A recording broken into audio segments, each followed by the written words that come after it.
Bismillahirrahmanirrahim. Assalamualaikum warahmatullahi wabarakatuh.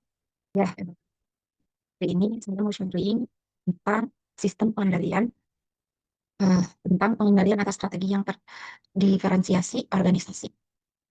Oke, sebelumnya izin saya share screen dulu.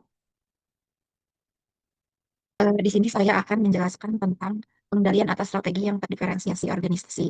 Nah, di sini bagaimana organisasi memastikan strategi terdiferensiasi berjalan sesuai rencana dan apa yang terjadi ketika pengendalian gagal gitu ya.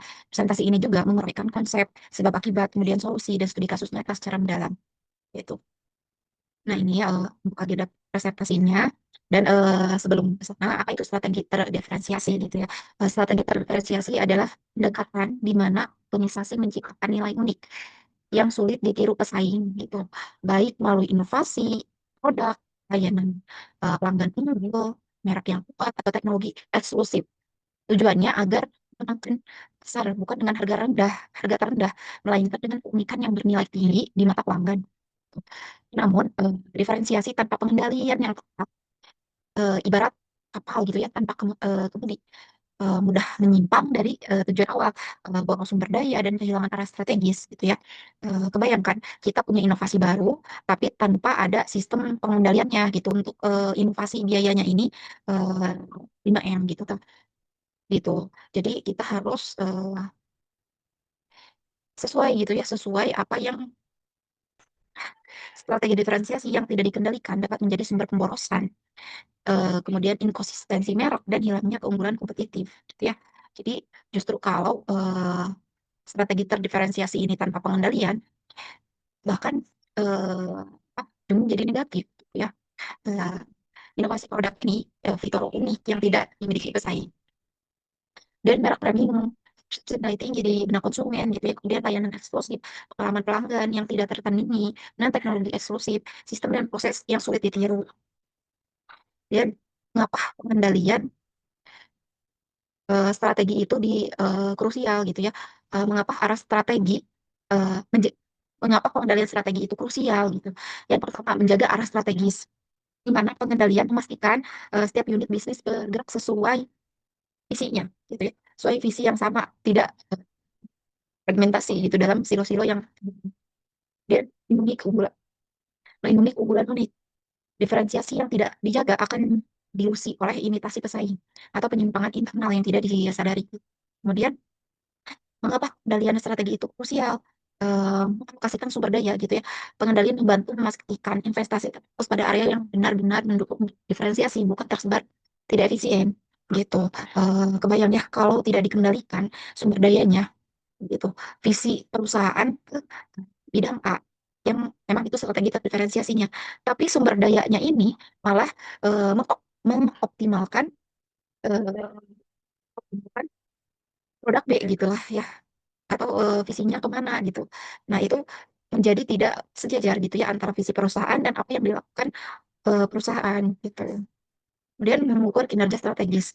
Tanpa sistem pengukuran yang jelas, sulit membedakan apakah organisasi sedang maju, stagnan, atau mundur gitu ya.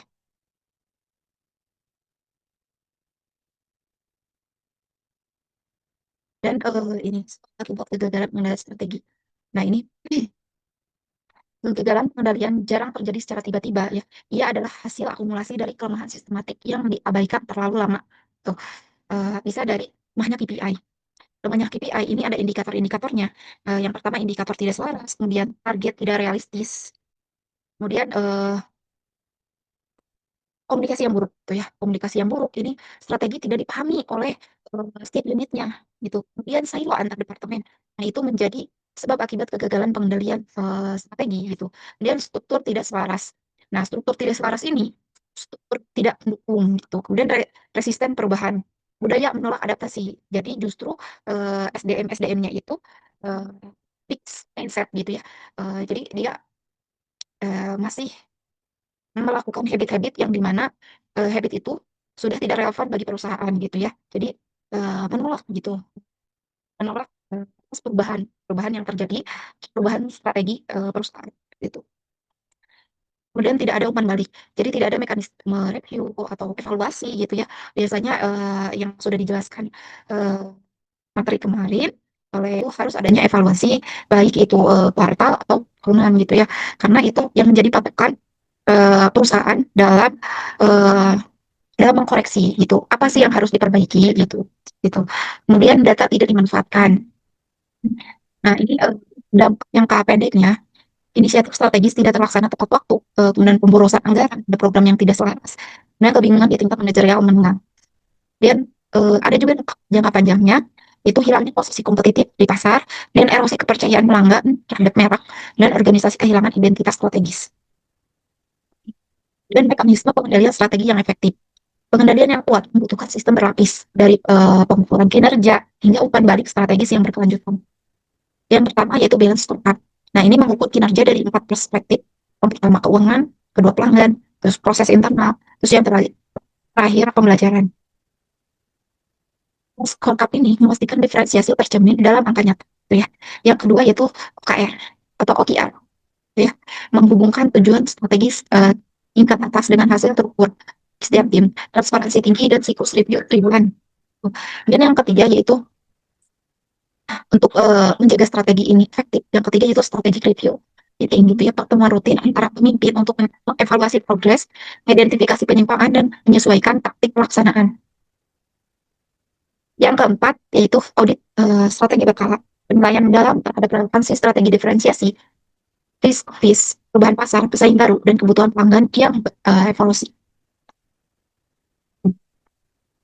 Nah, untuk studi kasusnya ini yang pertama yaitu dari FLI, pengendalian diferensiasi melalui ekosistem tertutup ya. Untuk latar belakang dan sebabnya, Apple menghadapi, risiko dilusi merek gitu. Ketika ini produknya berkembang pesat di era 2000-an, tanpa pengendalian ketat, diferensiasi berbasis premium experience terancam terfragmentasi oleh terlalu banyak varian produk dan pencitraan yang tidak terakurasi gitu ya. Tindakan pengendaliannya apa? Itu strategi ekosistem tertutup iOS gitu ya, atau Apple Store atau, iCloud gitu. Kemudian desain produk dikontrol penuh oleh tim internal tujuannya. Kemudian kurasi ketat terhadap mitra dan vendor. Hasil dan dampaknya apa, terhadap pengendalian diferensiasi Apple ini? Apple ini berhasil mempertahankan konsistensi pengalaman pengguna di seluruh lini produk. Ekosistem tertutup menciptakan switching cost yang tinggi.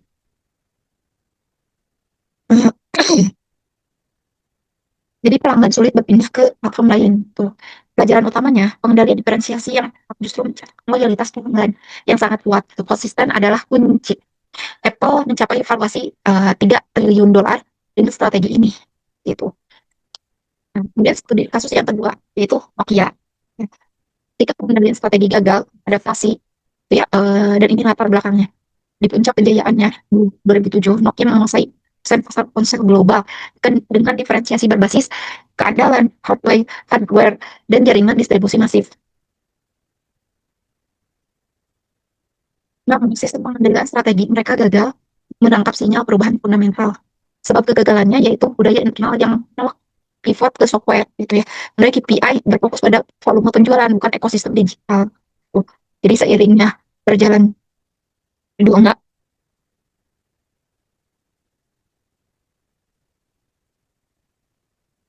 manajer takut melaporkan masalah pada pimpinan dan review strategi tidak melibatkan sinyal pasar eksternal gitu ya.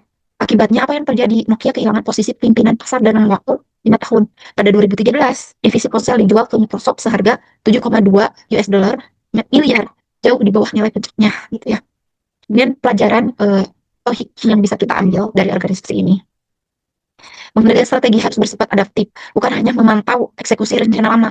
Sistem pengendalian yang kaku akan membunuh kemampuan organisasi untuk merespon disrupsi. Diferensiasi yang tidak direview secara eksternal. Jadi, selalu gitu. Dan studi kasus yang ketiga yaitu Starbucks. Ini menyelamatkan diferensiasi dengan pengendalian strategis. Konteks dan sebab masalahnya yaitu antara, tahun 2006 sampai 2008, Starbucks ini mengalami ekspansi agresif yang tidak terkontrol gitu ya. Buka ribuan gerai baru, pertumbuhan volume. Akibatnya, pengalaman premium yang menjadi diferensiasi utama mereka.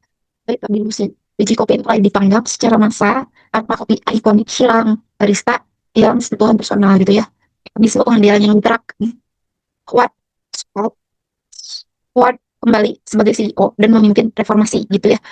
Karena kegagalan tadi, jadi CEO karena kegagalan tadi Mereka mempunyai strategi pengendalian gitu yang diterapkan. Kuat kembali menjadi CEO dan reformasi, menutup 600 lebih gerai dan tidak menguntungkan sekaligus, dan melatih ulang 135.000 barista selama 1 hari penuh dan menutup semua gerai, dan mengembalikan mesin espresso manual untuk memulihkan ritual